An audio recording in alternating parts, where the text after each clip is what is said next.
The Marvels is now in theaters, and I have my follow-up to what was a pretty spicy non-spoiler review right now.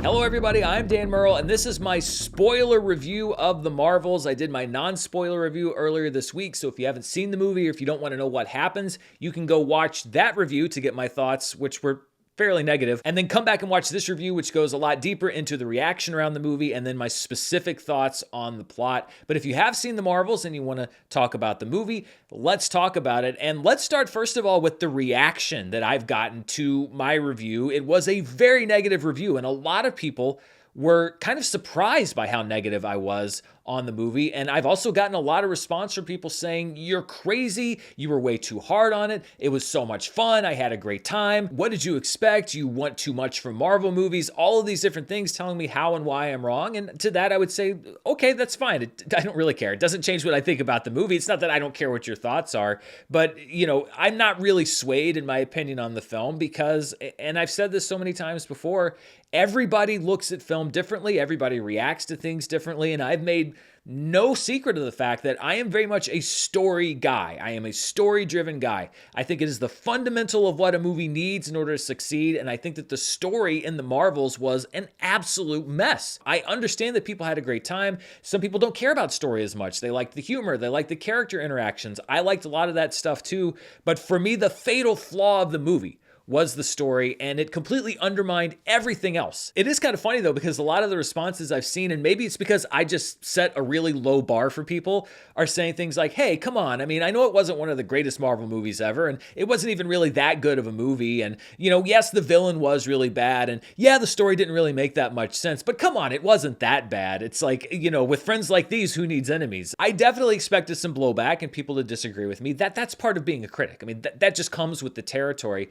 What I didn't expect necessarily was the wide array of different types of responses that I've gotten. I have been called a misogynist for not liking the movie, but I have also moderated so many comments that are just blatantly misogynist. Like, this is what happened when women direct movies. Just stuff that is so way out there and extra, and yet they coexist in the comments section. There are people that have said that I went overboard and hated the movie to shill for views, and that I'm just joining the outrage train so that I can get clicks, as if somehow I knew that people would know what I was going to say about the movie without putting it in the title or anything. But I've also been told that I'm still a paid Disney shill, that I didn't go far enough, that I've been on the Disney payroll for so long that I took it too easy by even acknowledging that I liked some of the characters or liked some of the actors who played the characters. So again, I'm sort of in this parallel experience where I'm both shilling for hatred and also a paid shill for Disney. I've been told that I didn't like the movie because I'm old. I've been told I didn't like the movie because I'm white. I've been told I didn't like the movie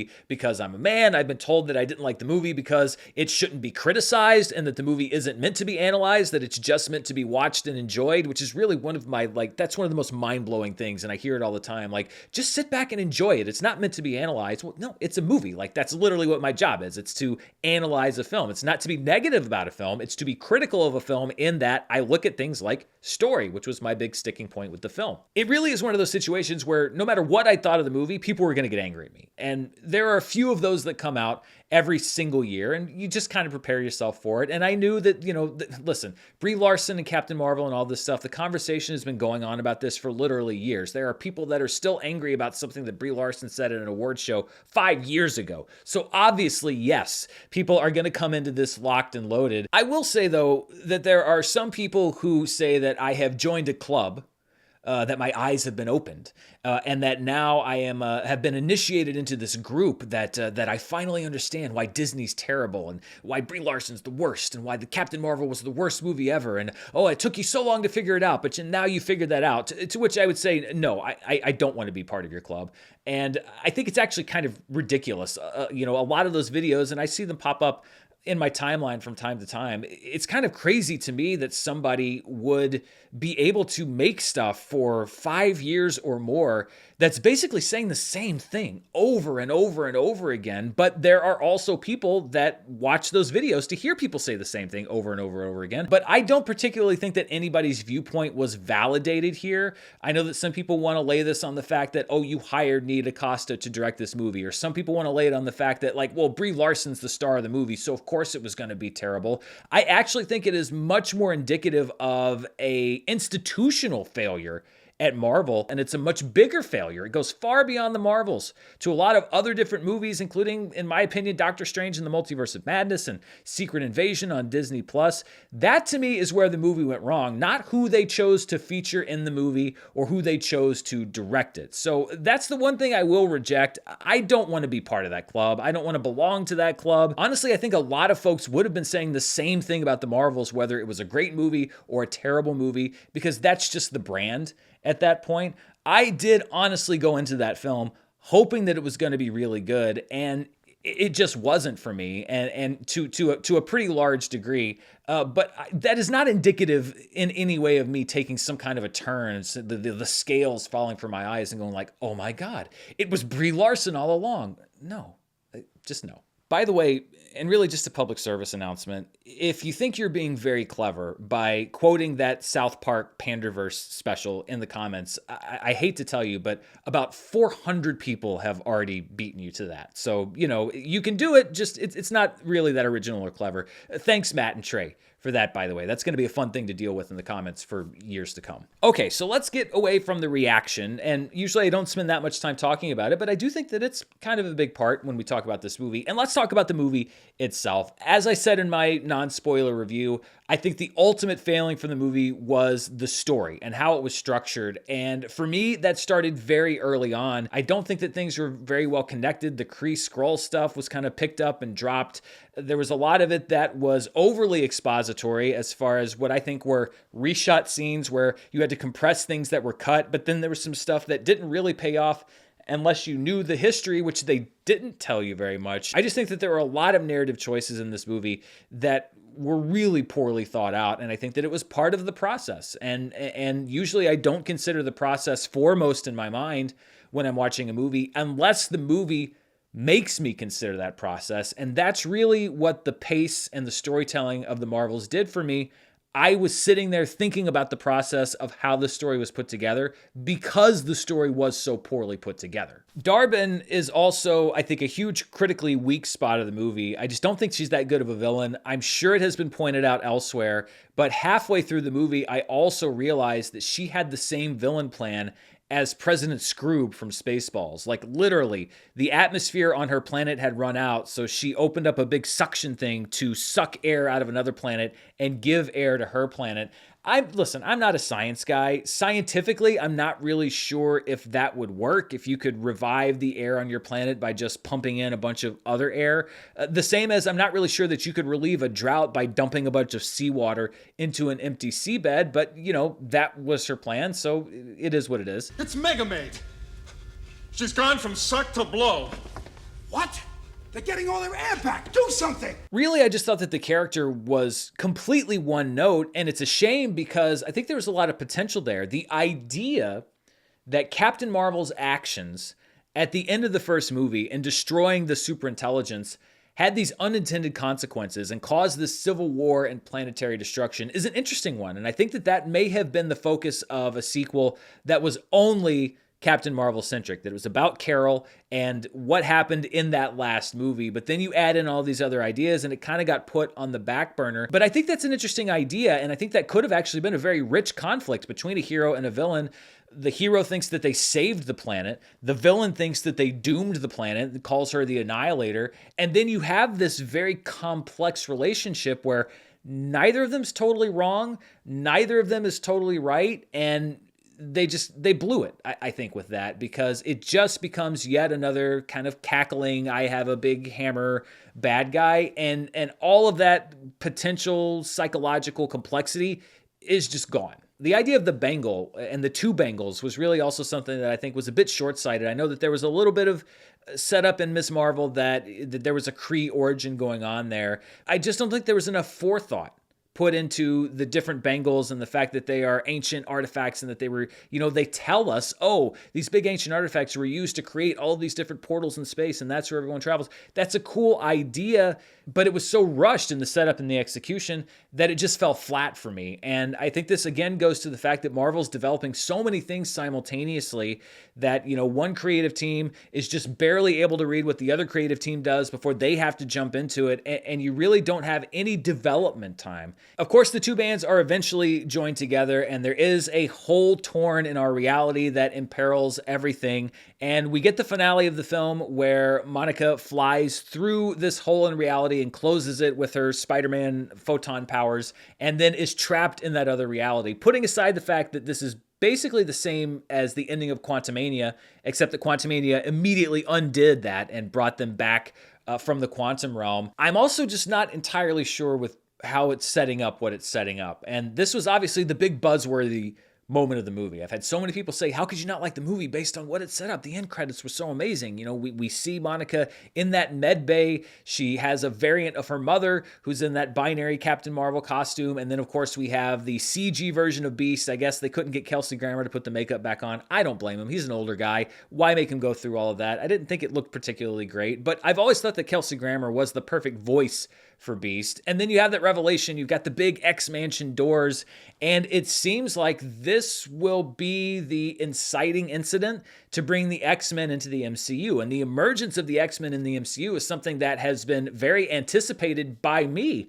I just didn't anticipate that it was going to be connected necessarily to this story or any existing Marvel story, or even the idea that you were going to be bringing in the existing Fox versions of the characters. I thought that Marvel had the rights to the characters, but that they were going to go back and rethink the X-Men and how to introduce a new version into the MCU. I'm not saying it can't work, but there are so many actors from the Fox X-Men series that I think have moved on. I mean, Patrick Stewart is getting older. I know that he's already appeared as Professor X, but I don't know how many more times he's going to be up for coming in and doing a Marvel movie. Hugh Jackman is doing Deadpool 3, but that seems like kind of a one-off. He seems like he's done with the series. So many of the people from the original X-Men series, are you going to get Halle Berry back? Are you going to get James Marsden and Famke Janssen back? Do you want to bring back Sophie Turner and all of the people from the new versions of the movies? There's just so much baggage associated with the existing Fox X-Men that I guess I always just assumed that they were going to completely reboot it and bring in new versions of the characters where they have more freedom and they're not tied to actors, they're not tied to existing mythology, and maybe they'll still do that, but that's not the sign that they're sending out. I am still a little stung by the whole Evan Peters thing on WandaVision because I think that was a bit of a cheap joke. I understand that people don't necessarily agree with me on that, but I think that was them saying, oh, we're doing the X-Men, and then saying like, no, boner. Ralph Boner? Boner. I didn't necessarily love the use of Professor X in Multiverse of Madness, but really it's less to do with that specific character and what they did with the sequence as a whole. But my main thing is that I was actually just very looking forward to the reinvigoration of the X-Men with some new blood, creatively, with some new actors, and, again, with versions of the characters that can do different things than what we've already seen. Maybe that's what the MCU has planned.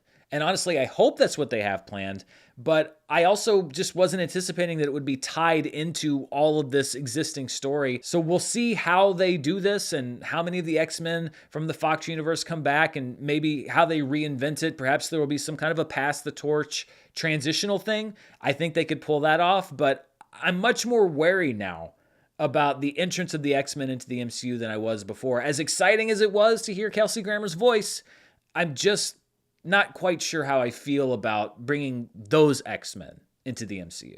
One thing that I think worked in some places was the relationship between Carol and Kamala. And Iman Vellani, and I've said it when I reviewed Ms. Marvel, I said it when I reviewed the movie in the non-spoiler version, I think that she's easily the biggest asset that this group of superheroes has. She just has an infectious enthusiasm. I see that character. She's so linked to that character for me, and I think it was just perfect casting.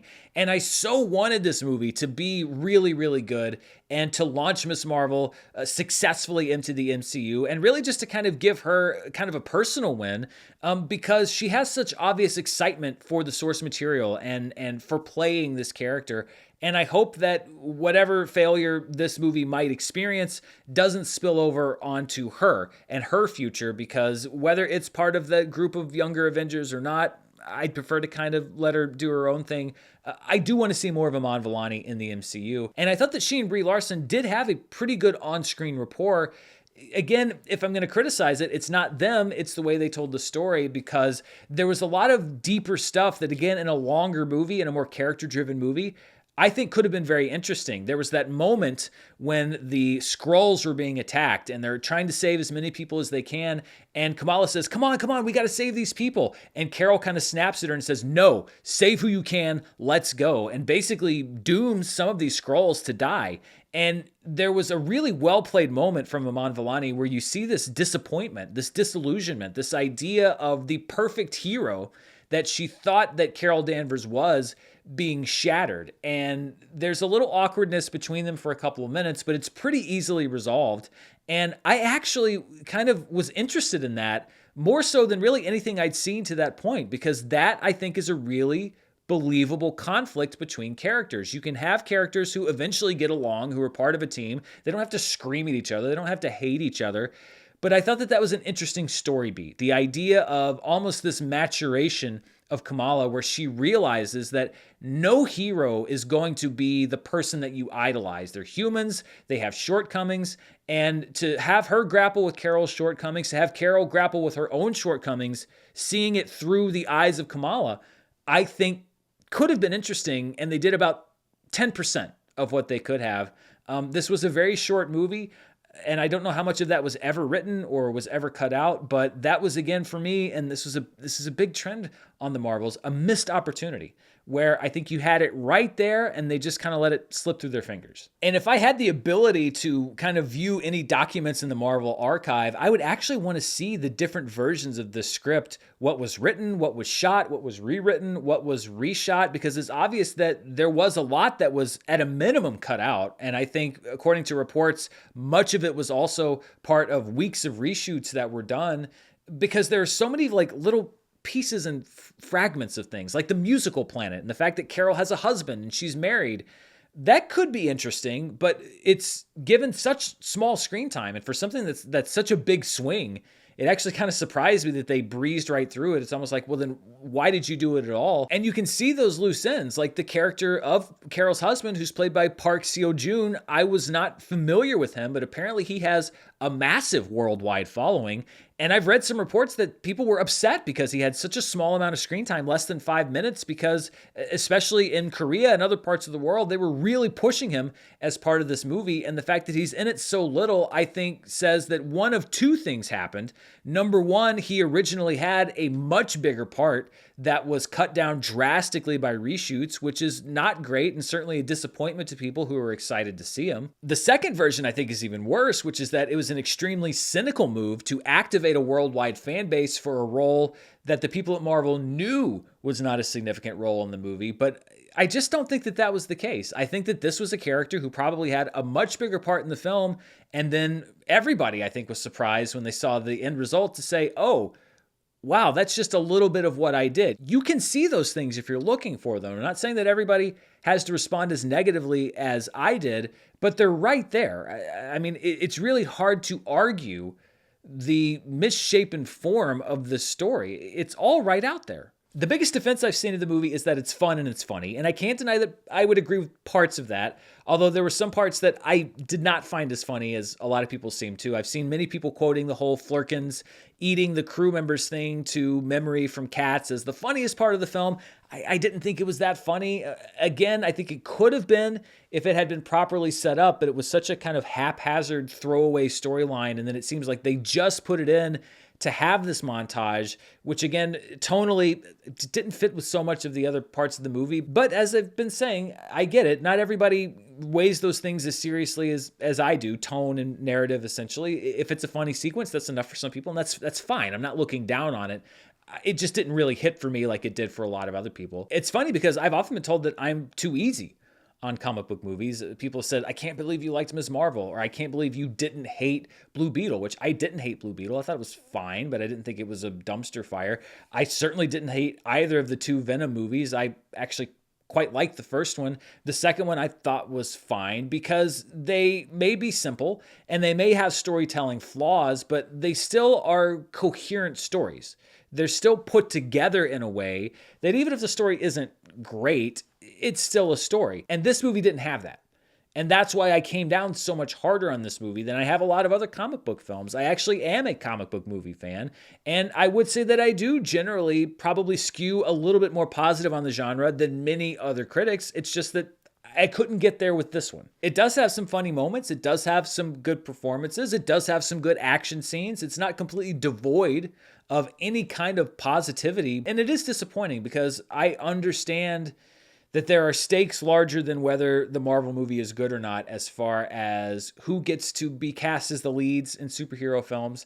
And again, when you're already a target for extremely negative discourse, and I don't mean negative as in, oh, I didn't like the movie. That just happens. I mean, people act like there's not different levels of negativity toward the film, but there's a difference between not liking a movie because of the content of the movie or whatever, and not liking a movie because of who's in it. And people will deny up and down that that happens on the internet, but I have eyes and I have ears, and I know that that happens. And I know that if you do actually produce a film that is critically divisive and that I think does have some narrative flaws, all that does is amplify that talk, because you do get people that don't necessarily subscribe to that camp also saying negative things about a movie, and then that's amplified. And, you know, I understand. So the stakes are high. I think it's unfortunate for Marvel that this was the movie where I think all of their creative problems came to a head. But at the same time, I'm not going to soften my thoughts on it. And I think that Marvel should kind of pay the price. Marvel, the institution,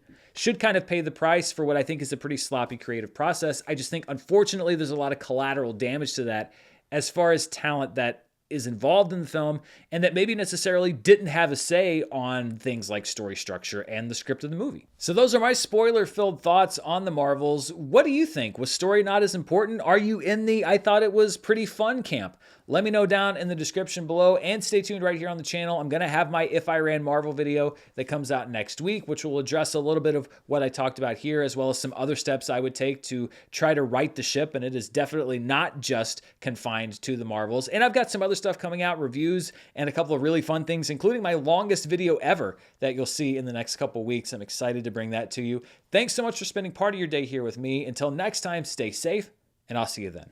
Bye.